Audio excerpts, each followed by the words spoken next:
It's Tuesday, October 8th. You're listening to your Florida Daily.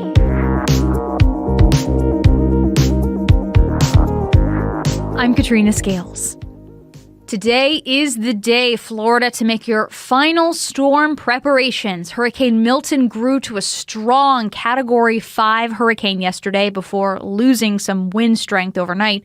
Millions of people are being ordered to leave barrier islands along the Gulf Coast, from Cedar Key in Levy County all the way down to Marco Island in Collier County.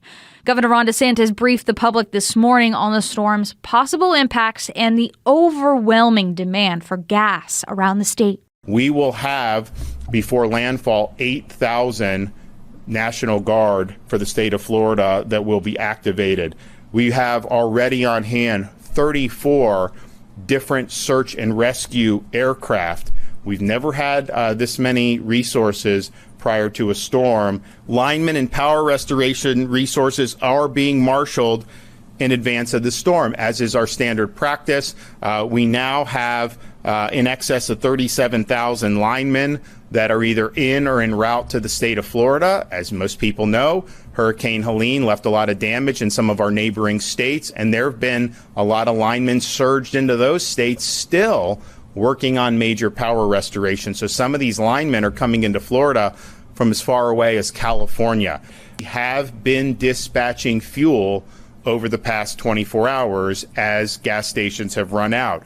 So we currently have 268,000 gallons of diesel, 110,000 gallons of gasoline. Those numbers are less than what they were 24 hours ago because we've put a lot in, but we have an additional 1.2 million gallons of both diesel and gasoline that is currently en route to the state of Florida.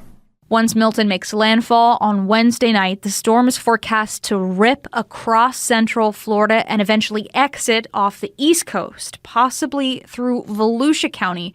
That's where officials have ordered people living in manufactured homes, RVs, and campsites to move away from the water and head into a shelter. Here's meteorologist Candace Campos with the latest timeline for Milton's impacts to Florida. The reason why it went from a Cat 5 yesterday at about 8 p.m., it had record number of central pressure going below 900, which has only been done a handful of times in history. This storm then started going through what we call an eye wall replacement. Basically, the structure of the storm, the eye wall just can't maintain that speed and that intensity for very long. What ends up happening, it kind of collapses on itself. It will have a short window of intensity before it starts to weaken. It's going to start interacting with some dry air, a little bit of wind shear. Regardless of what it does between now and about Wednesday morning, is that we are still going to be talking about a major hurricane approaching the west coast of Florida by very early Thursday morning. We're talking 2 a.m.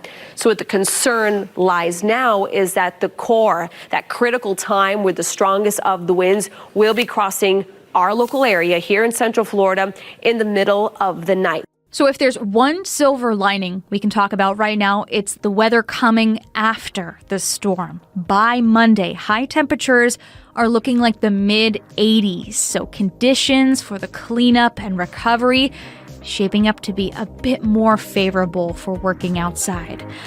I'll say again, head over to your app store and download the Pinpoint Hurricane Tracker app. It's a free app from the WKMG News team that's constantly being updated with the latest storm track and links to resources, up-to-date information about the storm, everything you need in one place.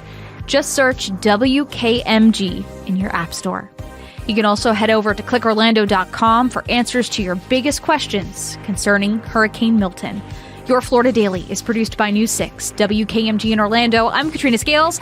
I'll be back tomorrow morning ahead of landfall with another podcast. Stay safe.